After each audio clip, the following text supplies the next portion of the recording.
তোমরা সবাই কেমন আছো? ভালো আছো? আজকে আমি প্রিয়াঙ্কা। আমার চ্যানেল রমা কিচেনে তোমাদের অনেক অনেক স্বাগত। খুব নর্মাল একটা রেসিপি আজকে আমি দেখাবো। তোমার সেটা হচ্ছে কুমড়ো কাঁঠালের বীজ দিয়ে কুমড়ো আলুর তরকারি। তোমরা এটা সবাই বাড়িতে করেই থাকো, তাও আমি আমার চ্যানেলে দেখাচ্ছি যে আমি কেমন করে করি।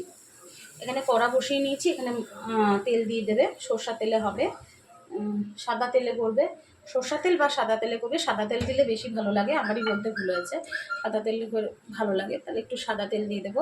দেখবে এই রান্নাটা না সাদা তেলে করলে অনেকটা সেই ঠাকুর বাড়ির রান্নার মতন লাগে।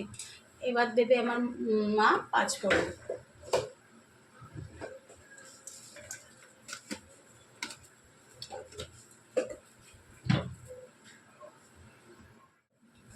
পাঁচফোড়ন দিয়ে দিচ্ছে, অল্প পরিমাণে দিয়ে দিচ্ছে।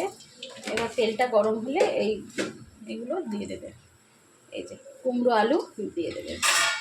এবার কুমড়ো আর আলুগুলোকে তেলের মধ্যে দিয়ে দিচ্ছে।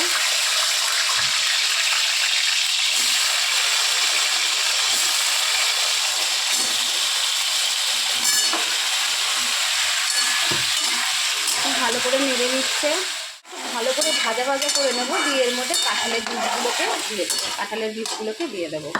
আমি এটা ভাজা করতে পরিমাণ মতো নুন আর তোমার হচ্ছে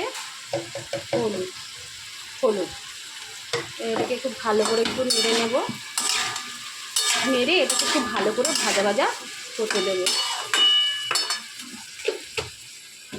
আর একটা জিনিস দেখাচ্ছি, দেখো এখানে যেটা লাগবে সেখানে হচ্ছে লঙ্কা জিরে, এটাকে আর সঙ্গে দিতে হবে একটু সামান্য আদা, এটা আমরা বেটে নেব।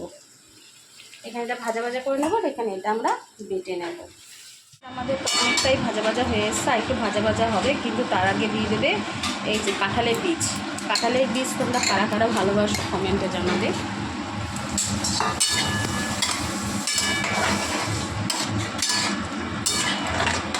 আমাদের মশলাটা কিন্তু বাটা হয়ে গেছে,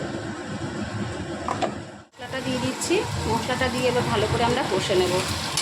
কিছুই না, এরকম করে নিরামিষ তরকারি খেলে খুব ভালো লাগে, সেই জন্য তোমাদেরকে দেখানো। তোমরা ঘরে প্রত্যেকে এরকম করেই করো, কিন্তু অনেকে মশলাটা আগে কষিয়ে তারপরে হচ্ছে এগুলো দেয়। জল দিয়ে দিচ্ছি, জল দিয়ে ঢাকা দিয়ে দেবো। ঢাকা দিয়ে দিলেই কিন্তু এটা আমাদের হয়ে যাবে। খুব সোজা, সবাই আমরা বাড়িতে তৈরি করি এরকম। আমি এর আগে কুমড়ো দিয়ে আলু দিয়ে কচুর তরকারি দেখিয়েছিলাম, গাটি কচু দিয়ে মাছের মাথা দিয়ে কুমড়ো দিয়ে দেখিয়েছিলাম। আর আজকে আমি শুধু কুমড়ো আলুর তরকারিটা তোমাদের হচ্ছে এটা হচ্ছে কাঁঠালের বীজ দিয়ে দেখালাম। হয়েছে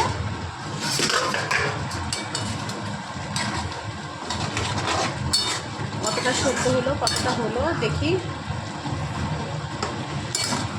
দেখি কতটা হয়েছে। আশা করি হয়ে গেছে।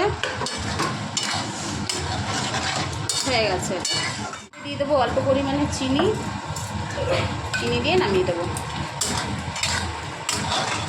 করবো কাসুরি মেথি, তোমাদের ধনেপাতা থাকলে তোমরা ধনেপাতা। দেখো কুমড়ো আলু দিয়ে কাঁঠালের বীজের তরকারি একদম রেডি হয়ে গেছে। আমার এই রেসিপিটা কেমন লাগলো অবশ্যই আমাকে কমেন্ট করে জানাবে।